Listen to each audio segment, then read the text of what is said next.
exam will have 12, 13, and 14 on it. So that's exam 3. And then exam 4 will have 15, 16, and 17 on it. You said this was going to have 12, 13, 14? Yeah, that exam 3 has 12, 13, 14, and then 4 has 15, 16, 17. Anyway, so today though, it's not going to be too bad today. I'm not going to get the tough stuff to this chapter, I think, is the electrical signaling stuff. We're not going to cover that today. We're going to go through the first 2 topics, do kind of an overview, and talk about the organization. I'm guessing no one's read this chapter yet. Is that accurate? That's very fair. Slides though is crazy. Yeah, what's that? 70 slides though is crazy. Yeah, it's a lot. It's a lot of slides. Oh Anyway, so I will go through this. Anyone in here taken a psych class before? So hopefully some of this stuff, as we go through some of the nervous system chapter stuff, it'll be overlap with maybe what you learned like in a psych class, some of it. Is it that just more in depth? It's more in depth, it's Okay. more sort of physiological, it's more scientific, less like So it's theories more and beliefs. everything? Yeah, it's more everything, that's right. So today we'll talk about the organization of the nervous system, the different divisions that you've probably heard of. Then we'll talk about the histology of the nervous tissue. What's the name for nerve cells? Neurons. See, you guys know this stuff. You did this chapter, you already know it. Why don't you just skip this? You guys clearly know this stuff already. Definitely Just not. skip it. You might wager. All right, so the nervous system, it weighs just 2 kilograms and it makes up only 3% of the total body weight, but it's the most complex of your 11 organ systems, and that's why it's going to take us 6 chapters to cover it. It's made up of neurons. There's billions of neurons, but there's even more of these cells called neuroglia. Neuroglia are kind of the unsung heroes. They don't get the attention that the neurons do because they don't send electrical signals, but they help out in other ways, and they're still pretty important. So, we'll talk about them too. So let's talk about the organization of the nervous system. So first of all, there are 2 main divisions. The central nervous system, which is made up of the brain and the spinal cord, and then the peripheral nervous system, which is basically everything else. So if you're not in the brain and spinal cord, then you're part of the peripheral nervous system. And so in this diagram, you can see there's your brain, there's your spinal cord, so that's central nervous system. And then all the other yellow parts you see up there are going to be peripheral nervous system. The peripheral nervous system includes then the nerves that travel out in your body to different areas, something called ganglia that we'll talk about. Enteric plexuses are layers of nerves that are like in the wall of your digestive tract. So like in the wall of your stomach, you've got layers of nerves that control stomach function. In the wall of your intestine, you've got layers of nerves that control intestinal function. And that's what they mean by enteric plexuses. And then sensory receptors, that includes like stuff you learned about in the skin chapter, like the Meissner's corpuscles, the Merkel cells, the Pacinian corpuscles. And then it also includes like your special sensory receptors, like your eyes, your ears, your nose. That stuff we'll cover in chapter 17. Okay. Now, the peripheral nervous system is pretty complicated. They subdivide it into these 3 subdivisions. So there's the somatic nervous system that we'll talk about. It's one that you have voluntary control over. The autonomic nervous system is involuntary. You can't control it. And then the enteric nervous system is also involuntary. Now, a lot of previous A&P books would just kind of throw the enteric nervous system in as being a part of this. Your book separates it out into like a 3rd system. I'll tell you why I think they do that in a little bit. Anyway, these are the divisions. You're welcome to use these abbreviations that are up here, CNS for central nervous system. I'll warn you with this one, peripheral nervous system, be careful. This is a professional acronym. You got to take this slow, okay? PNS, not too fast. PNS, penis, penis, penis, penis. You gotta slow it down. Slow it down. It's a professional acronym, okay? Only certified acronym can say it, okay? Slow it down. All right, so so these are the subdivisions of the peripheral nervous system, and each subdivision is going to have a sensory part and a motor part. And let me explain this. So somatic nervous system has a sensory part that's connected up to sensory receptors that are in your skin, like the Meissner's, the Pacinian, etc. It's also connected up to your special sensory receptors like your eyes, your ears, your nose, all that stuff. The key thing with the sensory division of the somatic nervous system is that the sensations are always ones that you're consciously aware of. So if you want to write the words like sensations that you're consciously aware of, that's what you have with the sensory division of the somatic nervous system, okay? For the motor division, the word I want you to write over here someplace is voluntary, okay?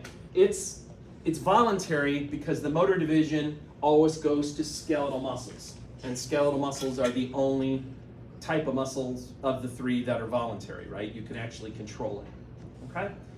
So that's the somatic nervous system. That's one of the branches of the peripheral nervous system. Then you've got the autonomic nervous system. I think a better word to think, I should have told the class this morning. Oh well. A better word for autonomic is automatic.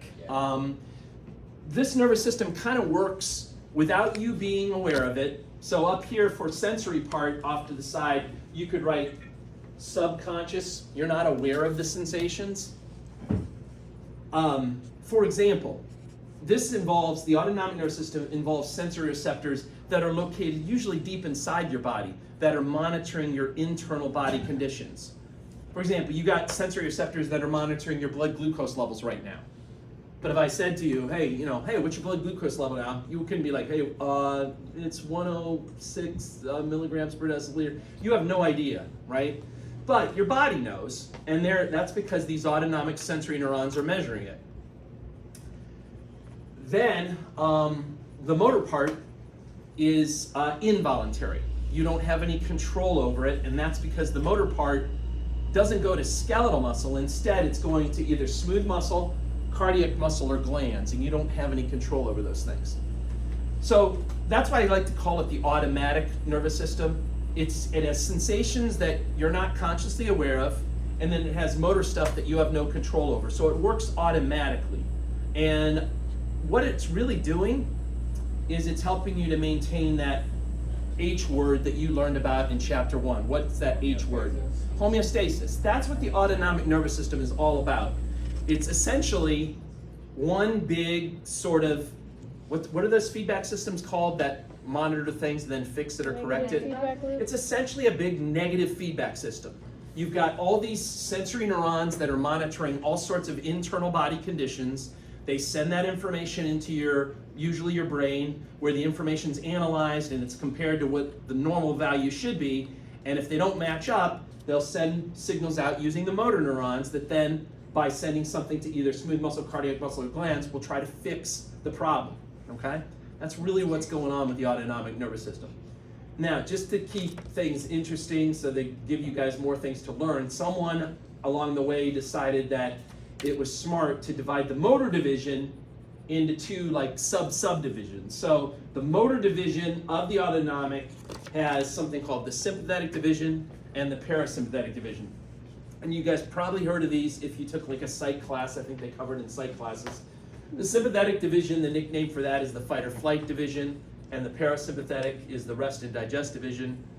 The way I look at these two divisions, this is kind of like your freaking out division. All right, the sympathetic is when you're freaking out, emergency situations, or you're embarrassed, or something's happening. And when that system becomes active, it's designed to help you either fight off the problem or run away from it. That's what the flight part means. So anyone knows so when you turn on the sympathetic division, anyone knows some of the body changes that happen when you Heart turn rate on? increases. What is it? Heart rate increases. Heart rate increases, yep. Body But, temperature probably rises as well. yeah, body temperature may go up a little bit, sure. Sweating. You sweat, good. What else? What happens to the size of your pupils? Dilate. They dilate, good. What happens to the size of your airways? Do they They get bigger. They get bigger to try to bring more air into your system. What happens to secretions from your digestive tract, like salivation and stomach acid secretion and things like that? They increase. Decrease. It decreases, right? So Trimester. during a sympathetic fight or flight response, you basically shouldn't be worried about trying to digest things. okay? You want to focus on running away from the problem or fighting the problem off, right? The example I always use, I hope this hasn't happened to anyone, but the example I always use of a sympathetic response would be like, if you're in the woods and you like see a bear and then suddenly you decide to like run away from the bear or fight the bear or whatever you're trying to do, right? Hopefully, when you're running away from that bear, you don't have like a sandwich in your hand, like you're like, I've given that impression so many times. Sorry. Anyway, so you kind of shut down your digestive system, okay, when you turn this on. Parasympathetic, on the other hand, is going to be basically just the opposite, okay? It's called the rest and digest because it's most active when you're kind of chillaxing, okay? Like you're sitting around now, the parasympathetic is mostly dominant. Or you've just eaten a meal, that's when the parasympathetic will be dominant. And if you can memorize all the changes that happen with the sympathetic, it's just going to be the reverse basically for the parasympathetic. Yeah? Isn't the sympathetic division almost like a positive feedback loop? Or it's kind of pushing you. Yeah, kind of. Yeah, that's sort of, at least for the short term, it's kind of pushing you out of homeostasis. It's kind of intensifying things. Hopefully then you've either successfully defeated the problem or you've successfully ran away from it, and then that should essentially stop the positive feedback system. Yeah, that's a good way of looking at it. Anyway, parasympathetic rest and digest. So what happens to your heart rate with the parasympathetic? Slows it down. What happens to the size of your airways? They get a little bit smaller. What happens to the size of your pupils? They get smaller. What happens to stomach and salivation and all that stuff? It increases, right? You actually salivate more. You have increased like stomach acid secretion. Your intestines and things move around more to help you digest foods, etc. Okay.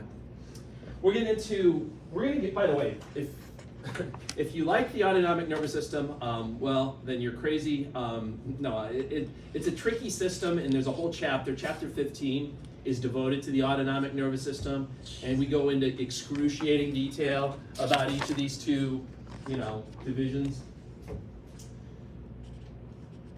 And then lastly, there's this thing called the enteric nervous system, which, again, a lot of A&P books don't even separate it out. They just consider it part of the autonomic nervous system. This basically refers to a set of neurons that you have in the wall of your stomach, you have in the wall of your intestines, and they're there to control the function of your GI tract, control how the stomach works or control how the intestine works. In A&P 2, you'll get to see models of the stomach, models of the small intestine, and you can actually see that layer of nerves when you look at those models. So this is like a recap slide, just going through all this stuff. So let me just walk you through it. It's a pretty good recap slide. Let me just walk you through it. So up here in tan is the central nervous system. That's just going to be the brain and the spinal cord. Everything else is going to be part of the peripheral nervous system, which is this entire purple area. And then there are three subdivisions of the peripheral nervous system: the somatic, the autonomic, and then the enteric nervous system.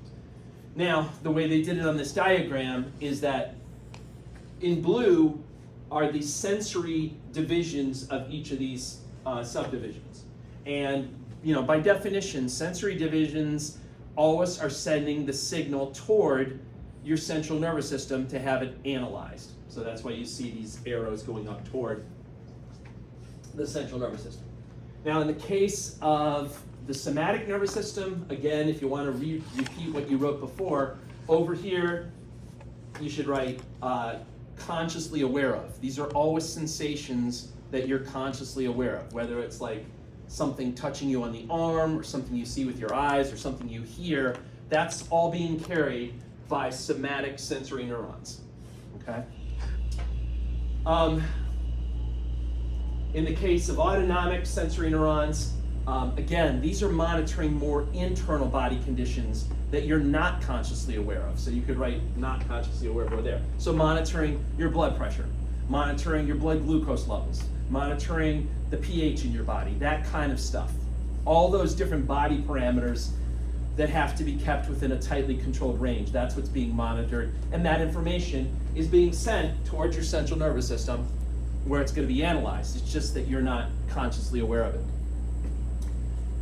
And then down here, of course, this specifically refers to monitoring the internal conditions of your GI tract, like monitoring how stretched is the stomach, like, is the stomach empty? Have you not eaten in a while? Or is there food there and now you've stretched the wall of the stomach?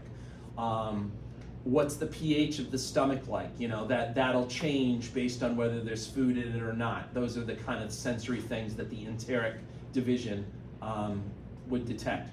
And then in red, you've got the motor neurons that are coming out. So in the case of the somatic motor neurons, they carry the signal away from the central nervous system, and they always go to skeletal muscle. And so because it's always going to skeletal muscle, it's voluntary. You can control it. So when you're waving at your friend, or you're texting, or rolling your eyes, or smiling, or whatever, that's all somatic motor neurons connecting up with skeletal muscle and making it happen. Okay. In the case of the autonomic nervous system, these guys are, again, they're motor neurons, so they're taking the signal away from your central nervous system, but they're going to smooth muscle, cardiac muscle, or glands. You don't have control over those things. So this is all involuntary.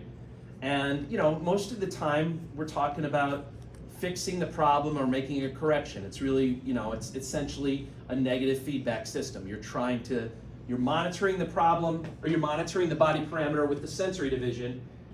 The brain is then analyzing that information, deciding if something needs to be done, and then if so, it'll send the signal out using the motor neurons that then will correct it by making some change in smooth muscle, cardiac muscle, or glands.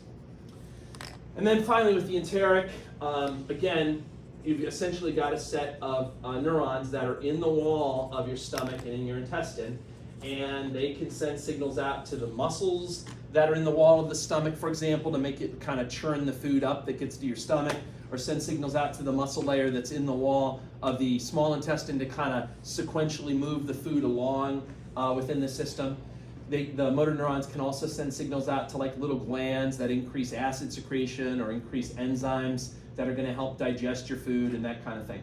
Now, the reason why I think your textbook separated this out and didn't just include it as part of the autonomic nervous system has to do with the fact that there's this little arrow here you see connecting the sensory with the motor. Most of these other two divisions, they don't have any little arrow directly connecting them. They always, if you want to communicate between these guys and these guys, you always got to send the signal into the central nervous system, then the central nervous system analyzes it and sends it out. Here though, it can kind of act on its own. It can send signals directly, yes, it can send it up to the central nervous system, but it can also send it just directly to the motor neurons, and then they can make a change. So because it can kind of act on its own without having to get signals every time from the central nervous system is the reason I think your textbook put it kind of as a third separate system. All right. Any questions about any of the organization stuff? Okay, so nervous system detects environmental changes that impact the body, then works along with the endocrine system to kind of respond to it. Thankfully for you guys, we don't have to cover the endocrine system in A&P1, but it is the first chapter we cover in A&P2, so that's something to look forward to. It's responsible for all behaviors, memories, and movement. Don't forget, neurons are electrically excitable, okay? That's why neurons are kind of a big deal. Are neurons the only type of cells that are electrically excitable? No, you just learned in chapter 10 that muscle cells are also electrically excitable, okay? Plus, muscle cells have other features like contractibility, extensibility, all that jazz that you learned about already, okay? We're going to talk a lot about the electrical signals that happen in neurons, but not today. We're going to get to, we'll save that, which is a tricky topic. We'll save that for next Tuesday. There's lots of different names for the electrical signals. The kind of generic name for electrical signals is nerve impulses, but there's also more specific names like action potentials and graded potentials that we'll get into.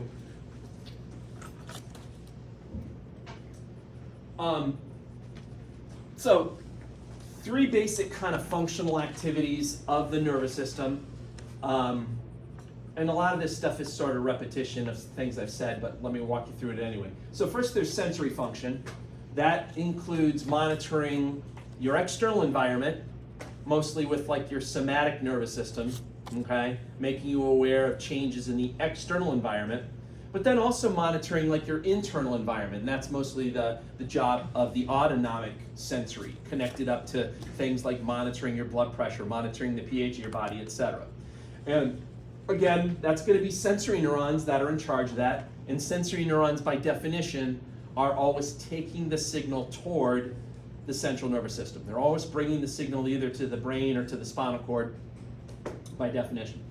Once the signal gets in the brain or the spinal cord, then you do this kind of second function, integrated function. This is when the information gets analyzed. Basically, you have a whole bunch of what are called interneurons in your spinal cord and in your brain.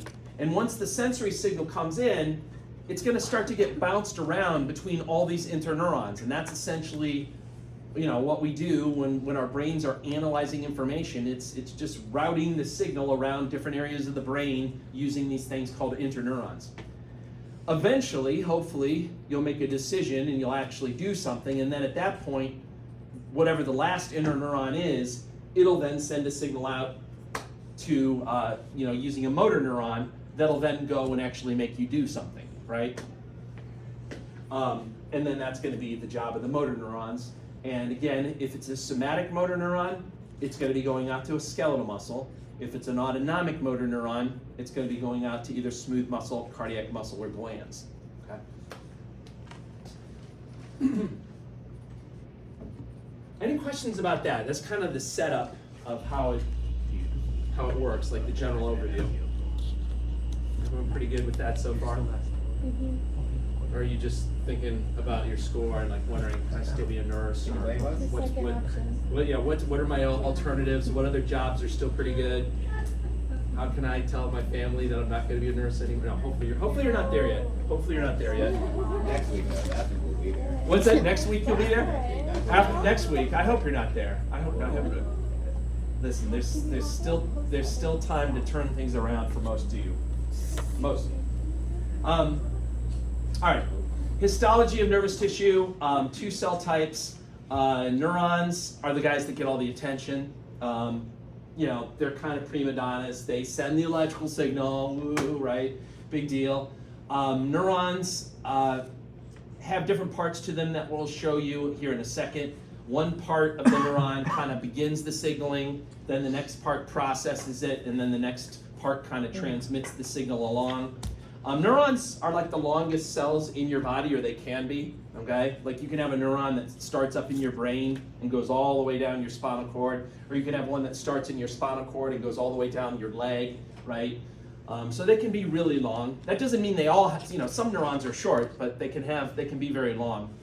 Do they stay the same length? For the most part, yeah. I mean, neurons can grow parts. They can't undergo mitosis. They're not good at that, but they can become a little bit longer and they can make new connections and stuff.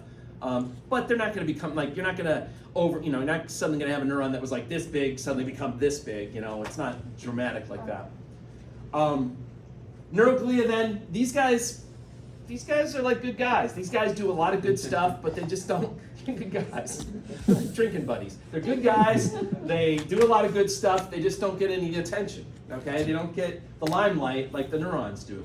What do they do? Lots of different things. We'll go through the neuroglia. There's several different types depending on whether you're in the central nervous system or the peripheral nervous system, and they each have kind of different functions. And there's actually more of them too. If they wanted to gang up on the neurons, they probably could. For every one neuron, there can be like 25 neuroglia. Okay? If you remember looking back in chapter 4 when we first started looking at tissues, what did the neurons kind of look like under the microscope? Yeah, they're kind of these big purple octopus cells. You may or may not have noticed it, but when you were looking at those slides, there were a lot of other little tiny black dots kind of all over that slide. Those were the nuclei of neuroglia, okay? And there were actually a lot more of them than there were of the neurons. But we're going to still focus heavily on the neurons because we got to talk about electrical systems. So let's start talking about what a neuron looks like. And by the way, these next couple of slides should also prepare you for the next lab quiz. Now, here's the good news. You don't have any tests next week. Yay, no tests next week. The week after that, it's still not very bad at all. Actually, yeah, you guys, I made this course too easy. I put more exams in here. Next week, you don't have any tests at all. The week after that, you have your 4th lab quiz. And this, I don't want to jinx you guys, but this should be the easiest lab quiz you've taken. It's just on the parts of the neuron. Lab quiz 4 is just on the parts of the neuron. And if you look in your lab guide on page, I think it's 11, at the top of page 11 is lab 7. That's it. That's all there is for lab 7, and that's what you're going to be quizzed on. Okay? So hopefully it should be like an easy 100. I don't want to jinx you guys, but hopefully it'll be like an easy 100. But I'm going to go through some of those names of the parts right now, and then I'll also review it like next week in lab also, just so you can see. We do have a neuron model to show you. So this is how they draw their neurons in these PowerPoints. Let me show you how I draw my neurons, my stick figure neurons. Please hold your applause, but it looks like this when I draw it. Like a sun, yeah, and then I do that, okay? That's how I draw my neurons. Sometimes I get lazy and I don't draw these parts in, but that's kind of how I draw my neurons. Now, these little squiggly things that are coming out here, those are called the dendrites. And that's usually where the electrical signaling begins. This big round thing here, which would have, I didn't draw it in, but it would have a nucleus inside of it, that's called the cell body. The other name, anyone know the other name for the cell body? They also call it the soma. You might see that someplace, so S-O-M-A.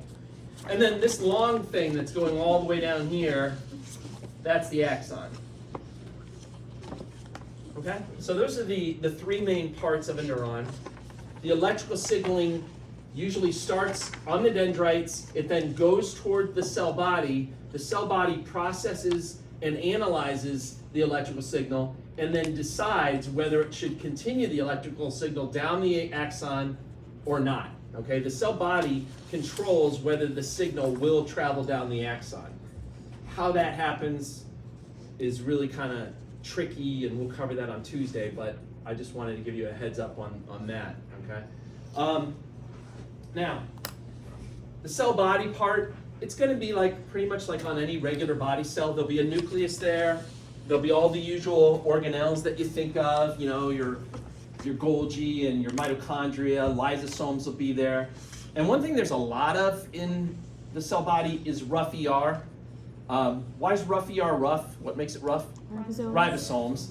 And, you know, when you hear rough ER, you should think protein production. And there's a lot of proteins being produced in neurons because a lot of the signaling chemicals, the neurotransmitters, are based on proteins, right? So not surprisingly, to support the need to make these neurotransmitters, they usually have a lot of rough ER, okay? Now, so much rough ER that it starts to clump together, and you can actually see it under a light microscope like we have in lab, or at least allegedly see it. I'm not sure I've ever really seen it, but allegedly you're supposed to be able to see these clumps of rough ER. And some guy who didn't have anything better to do, of course, when they saw it, he immediately thought, I'm going to put my name on this. And they call those Nissl bodies, okay? It's just clumps of rough ER. The dendrites, those are the little branches that usually come right off the cell body. That's where the electrical signaling begins in a neuron.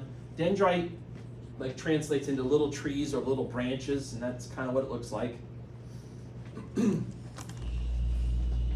then the third part is the axon, and there's a couple of parts to the axon. The part of the axon that attaches to the cell body is called the axon hillock. The first part of the axon itself is called the initial segment. In between those two spots, and you could draw it in over here if you want, like roughly right kind of in the middle of those two spots, would be something called the trigger zone.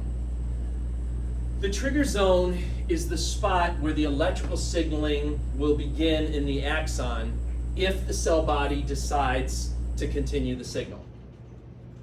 In other words, it will trigger the signal at that trigger zone, and then the signal will go rapidly down the length of the axon after that. Okay?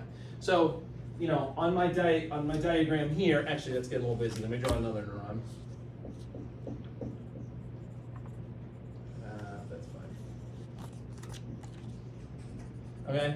The electrical signaling is going in this direction. Okay?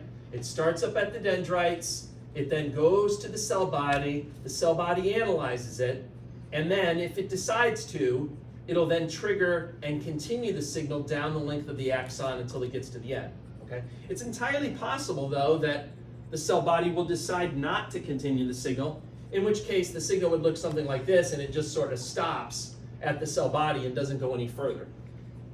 How the cell body decides whether or not to continue the signal is a little tricky. We'll cover that next week, but I just wanted you to be aware of that. Now, some neurons have axons that give off branches, and you guys should know this because of when we talked about motor units in the muscle chapter, right? Remember, a motor unit could be like, you have these two muscle cells, for example, and then you have one neuron that goes to both of them, right? So one neuron could be going over here, or one branch goes over there, and then there's another branch that comes off and goes to this one. Neurons can have, like the axons can have hundreds of branches even, so they can be quite branched. The fancy name for an axon branch is a axon collateral, so you can see the beginning of one over here, all right? And they could have, you know, hundreds of those potentially, all going to other neurons or other muscle cells or wherever they're going to. At the very end of an axon, you do have sort of final branches that you see down here. Now, they don't call these axon collaterals down there. They got a different name for those. They call those axon terminals, or they're also known as telodendria. So that's at the very end. In other words, on my picture down here, it would be these guys, these would be the telodendria that are down here or down there. And then at the very end of the telodendria, there's these little bulging things called the synaptic end bulb. So I guess if I wanted to draw it on my diagram, I might just do like a little thing like this at the very end, right? That would be the synaptic end bulb. These are the things that you saw close up when you looked at the neuromuscular junction, right? Remember that from the muscle chapter? This diagram that you had in the muscle chapter. This is essentially a super duper close up of one of those synaptic end bulbs. So you're just basically looking close up at one of those things. All neurons end with their axons ending in one of these synaptic end bulbs.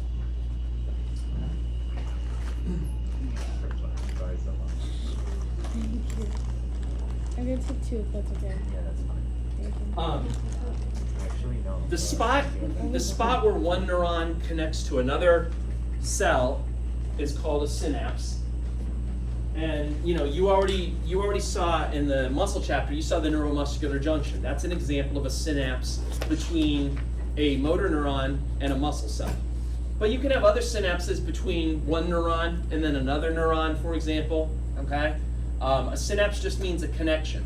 Now, going back to the neuromuscular junction, was the neuron physically attached to the muscle cell? No. No. Same thing when you have synapses between neurons. There's always a little space that they call the synaptic cleft, okay? And,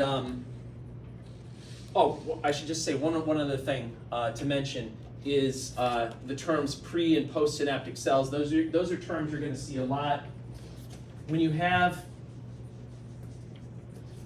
a neuron and another neuron, or if you have like the neuron and then a muscle cell like you have with the neuromuscular junction, if this is the synapse there, right, the cell that comes before the synapse, they'll call the presynaptic cell, or they'll call it the presynaptic neuron.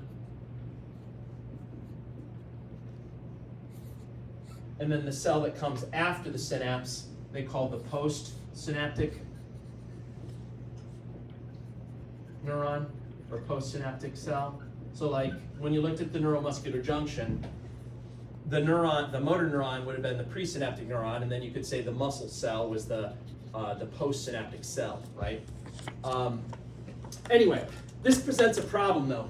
the problem is that because there's a space there, you can't just jump the electrical signal across that space. So if you have an electrical signal going down this neuron, when the electrical signal gets at the end here, it doesn't just magically jump onto the next neuron and keep going. You have to have some way to re-stimulate the next neuron. And the way that you do that is by using neurotransmitters that get released at the end of the first neuron. They travel across the synaptic cleft, they attach to neurotransmitter receptors that are on the second neuron, and those neurotransmitter receptors, just like it's the same thing you learned about with the neuromuscular junction, most of those guys are going to be little ion channels, and when the neurotransmitter attaches, it opens up those ion channels, and then things like sodium or whatever rush in, and that creates the electrical signal in that new cell. Okay? So this is basically a picture, just a repeat picture of it, showing you. So, you look at the end in the synaptic end bulb of a neuron, you're going to see a whole bunch of these little synaptic vesicles, which are containers. Inside of them will be some type of a neurotransmitter. So far, you've only learned about one type of neurotransmitter. You guys have learned about acetylcholine, but there are other types, okay, that you'll learn about eventually. And it can actually be fairly complicated. There's no rule that says you only can have one type of neurotransmitter here. You could actually have multiple types of neurotransmitters, and the neuron could decide sort of which one it releases. And then that neurotransmitter could have different effects on the postsynaptic cell, okay? Anyway, so the neurotransmitter, the whole purpose of the neurotransmitter is you need somebody that's going to travel across the synaptic cleft to ensure that the electrical signaling continues in the new cell. Okay, that's the purpose of it. All right. Now, another thing that's tricky about neurons is because they can be so long, it presents a problem when you've got stuff that are in one part of the neuron that you want to get to another part of the neuron, okay? If neurons were just short cells, you wouldn't have to worry so much about it, but because they can be so long, and because certain areas do one thing and certain areas of the neuron do another thing, you need transport systems in place. And these are basically little railroads, if you will, that are inside of the neuron that are able to move substances from one end of the neuron to the other end of the neuron. And they come in two types, slow axonal transport and fast axonal transport. And they're there to move materials around inside the neuron. If you have something in a neuron, for example, that's made up in the cell body, but it's needed down here at the synaptic end bulbs, you need to have a way to transport it from up here all the way to the end where it's needed, right? The rough ER, where the proteins are made, that's all up in the cell body part. But you need those neurotransmitters to get down to where the synaptic end bulb. So you have to have some way to transport them down there, and that's when you'd use one of these types of transport systems. The slow axonal transport only moves materials from the cell body toward the axon terminal. So slow axonal transport is starting here, and it's always carrying it to the end where the synaptic end bulbs are. And it's only able to move stuff at a rate of about 1 to 5 millimeters per day. That's pretty slow. Fast axonal transport can go in both directions. So it could go from the cell body to the synaptic end bulbs, or it could go from the synaptic end bulbs and bring it back up to the body. And it can do a blazing speed of 200 to 400 millimeters per day, which, to us, that probably seems pretty slow, but compared to slow axonal transport, it's actually really fast, okay? So when would you actually use these, or when would the neurons actually use these? So slow axonal transport is used by neurons when they want to grow or extend their axons. All right, Lauren was asking before about can they change their lengths or whatever. Yes, neurons can grow their axons in order to make new synapses, okay? And that's exactly what happens all the time when you're learning new information, when you're creating memories and things like that. you're making new synapses by being able to grow the axons or grow branches of the axons to make new connections, all right? Remember, neurons are not good at mitosis. You can't make new neurons, but you can make new connections, and that's what happens when you start learning information, et cetera. You're forming new connections. And slow axonal transport is the way of getting the building blocks for making the new axons or growing the axons down to where they need to be, getting them down towards the end so you can extend the axon and make it longer, et cetera. Okay? So it's bringing building materials down to the end so you can grow the axon, et cetera. Fast axonal transport, like I said, it can go in two ways. If you're going from the cell body down to the end of the axon, that's called anterograde transport. If you're going backwards from the synaptic end bulbs back up to the cell body, that's called retrograde transport. So anterograde transport would be a good way, for example, to move some of the neurotransmitter down to the end of the neuron, right? You're building the neurotransmitter up here at the rough ER, at the Nissl bodies, and then once it's been made up there, you got to move it all the way down to the end so that it can sit there and be ready to be released when you're sending an electrical signal. So anterograde transport would do that. Retrograde transport could be used to help you break down things that you might bring in at the end of the neuron. So for example, at the end of the neuron, you can endocytose various materials. You can bring materials from outside the neuron in, but if you want to break them down, there's no lysosomes or anything down here to break them down. All the lysosomes, remember from chapter 3, lysosomes break down stuff, they're all located up in the cell body. So if you want to break things down, you got to bring them in down here and then use retrograde transport to bring them up to the cell body where you can actually break it down. Okay? So again, these are just adjustments that neurons need to have because they can be really long and it makes it a pain in the butt, right? Classifying neurons, all right, so there's lots of different ways to classify neurons based on their shape and based on their function. The diagram that I have showed you so far, my neuron, when I draw my crappy neuron, like there or here, I'm gonna draw it again over here. This is just, bless you, this is just one shape of neurons. This is called a multipolar neuron. It's the most common shape for your neurons, but it's not the only shape. So let me show you the other shapes and tell you where you find these different shapes. So there's multipolar neurons, bipolar neurons, and then unipolar neurons. And this is their drawing down here. I'll show you my drawings in a second, but let's start with the multipolar. Let me start with what these names mean, okay? What does multi mean? Many, and bi means two, and uni means one. So these names come from how many processes are directly attached to the cell body.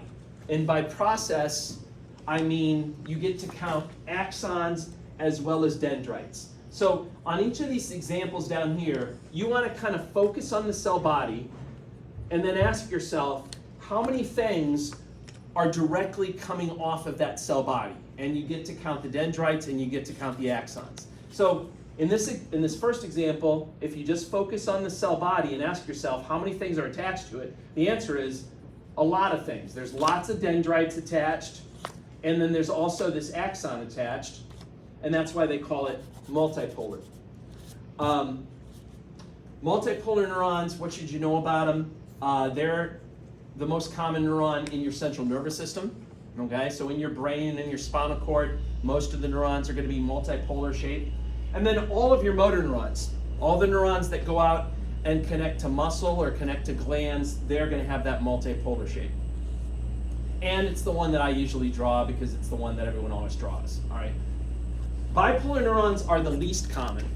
They got their name because, once again, if you just focus on the cell body and ask yourself how many processes are coming directly off the cell body, you've got this thing here, which is like the dendrite, that's one, and then you've got this other thing that's like the axon, that's two, and that's it. So that's why it's called a bipolar neuron.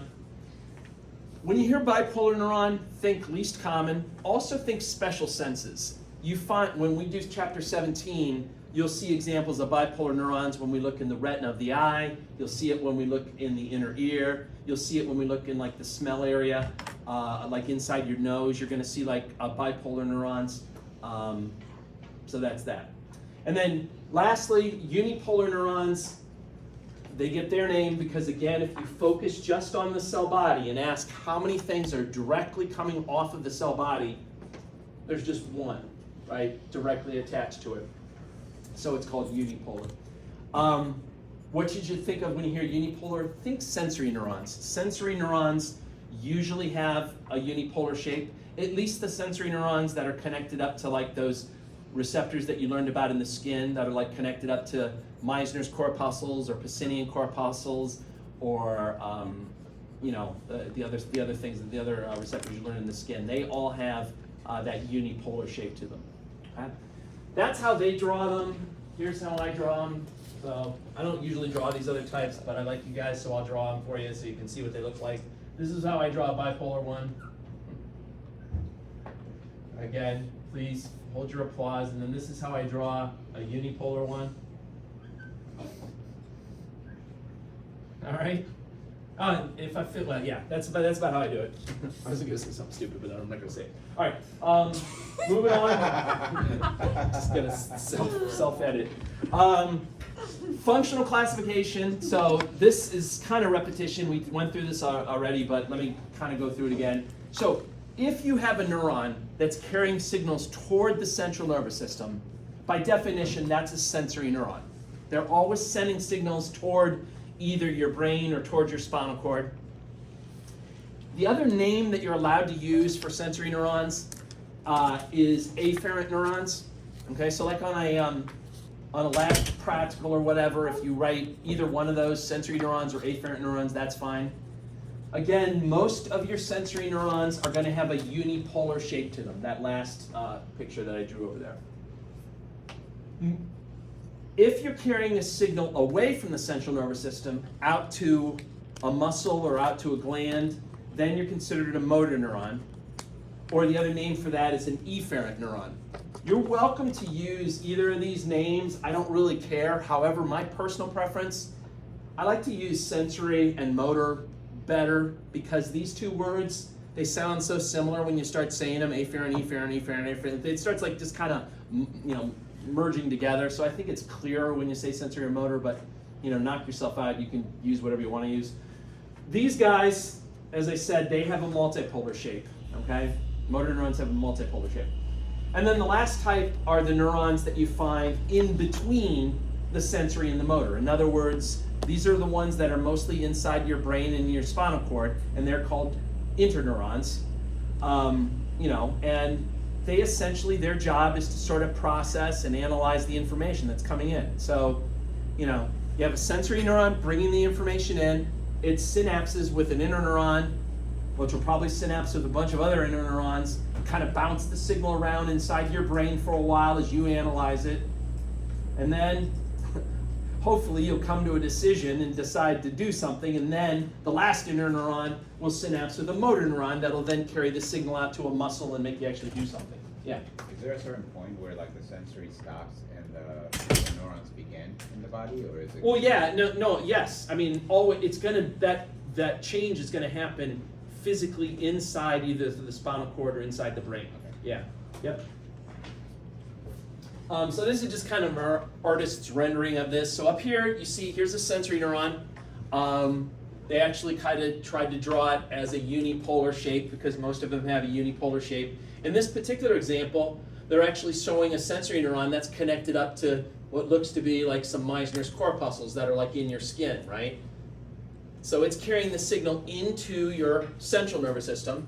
In the central nervous system, there'll be a whole bunch of interneurons. On this drawing, they simplified it and they're only showing you one interneuron, but basically there'd probably be lots of interneurons that would connect to each other. But eventually, one of the interneurons will then synapse with a motor neuron that'll carry the signal out to some type of muscle, okay? And again, the muscle is referred to, or wherever the motor neuron is going to is referred to as the effector.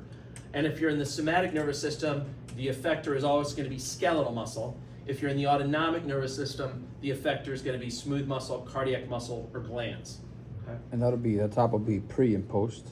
In terms of using those names? Yeah. Well, yeah, I mean, you'd have to go with each synapse. So like if I'm talking about this synapse here, this would be the presynaptic neuron, this would be the postsynaptic neuron, right? If I'm talking about this synapse here, this would be the presynaptic, that would be the postsynaptic, right?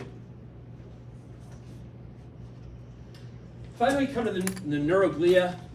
Speed this thing up a little bit. These guys help out the neurons. They don't get the attention because they don't send electrical signals, but they do important things. One thing they do is form the blood-brain barrier. That is a special barrier that's around the blood vessels in your brain that makes it difficult for potentially harmful things that are in your blood to be able to pass through the wall of the blood vessel and get into your brain tissue where it may damage your brain. That's the whole goal of the blood-brain barrier, is to keep potentially harmful things in your blood from getting into your brain tissue. So that's one thing the neuroglia do. Another thing that they do is form the myelin sheath. The myelin sheath is a coating that you have on some of your axons, and when you have a axon that has this myelin sheath on it, it will send its signal faster than when you have an axon that doesn't have the myelin sheath on it. Make cerebral spinal fluid. This is a clear liquid that circulates around the inside and the outside of your brain and spinal cord. It has a number of functions, but it can act like a shock absorber against like physical trauma to your brain and spinal cord if you get hit. It does some other things too we'll talk about. And then some neuroglia participate in phagocytosis, kind of like the Langerhans cells did in the epidermis. You have certain types of glial cells that can be on the lookout for bacteria and other things. In case they get into like your brain tissue or whatever, they'll try to gobble it up and destroy it before it causes a problem. Here are the specific names. The first four guys you find in the central nervous system, so the brain and the spinal cord. These two guys you find only in the peripheral nervous system. The most common one in the CNS are the astrocytes. They look kind of like stars. That's how they got the name. Like astro means star, cyte means cell. So these are like star cells. They help make the blood-brain barrier. That's what the BBB stands for. Oligodendrocytes.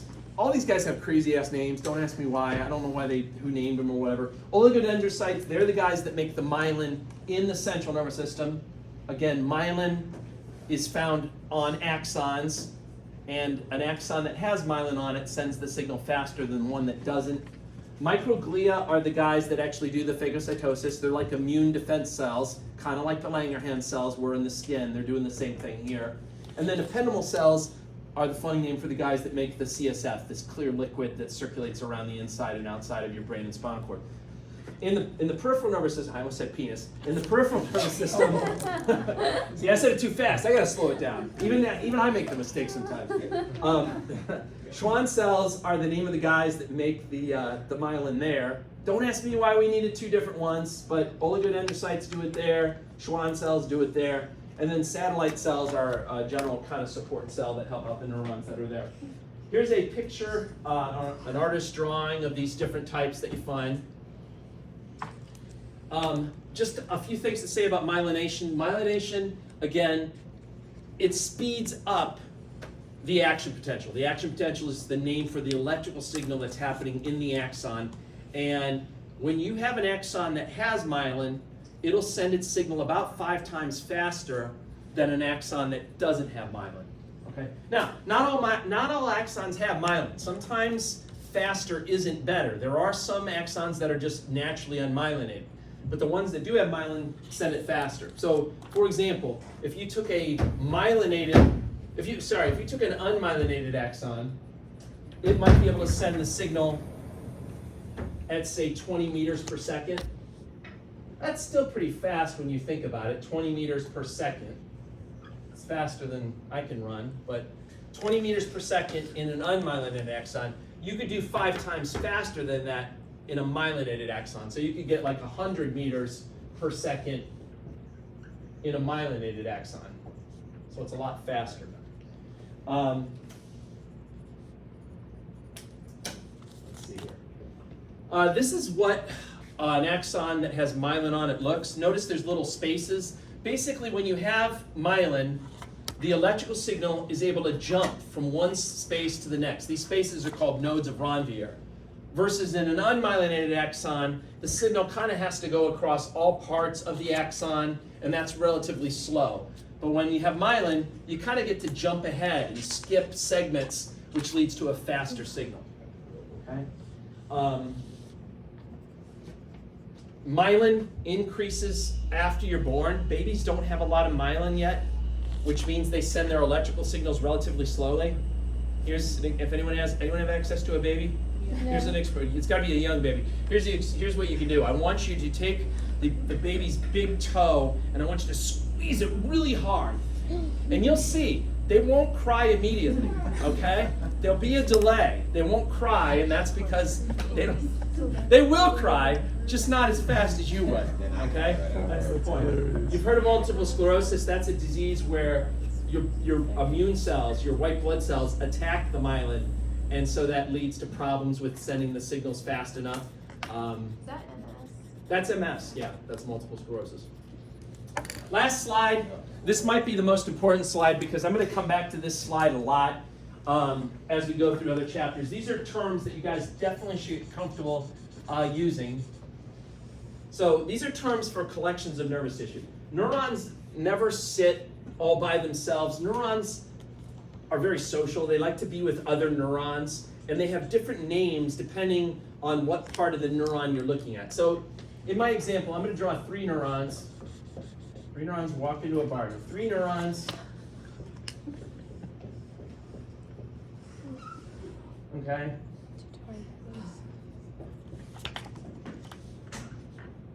There's 3 neurons. If you focus on the cell body part, when you have, just looking at the cell bodies up here, when you have a grouping together or a cluster of neuron cell bodies someplace in the body, they have a name for that.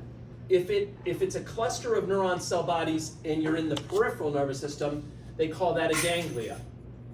If you have the same thing but you're in the central nervous system, they call it a nucleus. Okay, so those are specific names for grouping together of neuron cell bodies. They also have specific names for when you group the axon part together. So if I was focusing on this, when you have a bunch of axons that are grouped together, they'll call that a nerve. You've heard the term nerve before, but the specific name of a nerve means a bundle of axons in the peripheral nervous system. If you have the exact same thing, but you're in the central nervous system, they call it a tract, okay? And then the last 2 terms that you should be familiar with are white matter and gray matter. These are terms that are only used when you're talking about the central nervous system, so your brain or your spinal cord. White matter is white because it represents places in the tissue where you have myelinated axon. Myelin has a lot of fat in it. It makes it look white. So if you've got myelinated axons, the appearance will be white. Where you don't have myelin, either because you have the dendrites, the cell bodies, or just naturally unmyelinated axons, then it's going to look kind of gray. So when you look at your spinal cord, the outer part of the spinal cord is the white matter, and then the inner part is the gray matter. When you look at your brain, it's pretty much just reversed. The outer part of the brain is gray matter, and then most of the inside part is going to be white matter, except if you go really deep, there'll actually be a little bit more gray matter if you go deep. Now, you said nucleus. Is nuclei and nucleus interchangeable? Yeah, I mean, nuclei is plural, nucleus is singular, but I don't get hung up on that. Yeah. Okay. Any questions about any of this stuff? Go grade 'em. All right. I will grade them, and you will know soon enough.